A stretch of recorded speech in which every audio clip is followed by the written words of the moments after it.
Today's video, I will be showing to you how to collapse Louis Vuitton box. This is how it looks like. I have here box of Neverfull, and as you can see, it's really huge. And for example, you bought Louis Vuitton abroad and you want to bring back the box with you, you can do it so it will not be bulky. Or even if you're storing at home, like for example, you have plans on reselling the Louis Vuitton after many years of using it, at least the box, you can keep the box without taking up too much spaces. Oh, there's still a dust bag inside. I'm so sorry. Yeah, let's remove the dust bag. Let's just pull it. Yeah, it is like this, and then you're just pulling it.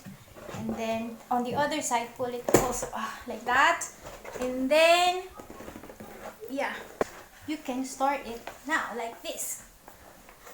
Yeah, see, it's flat now, so you will not be having problem of where to store the box. Some of the boxes of LB, they are not collapsible. If you're worrying about traveling and you want to bring the box with you, you can request collapsible box and they will give it to you.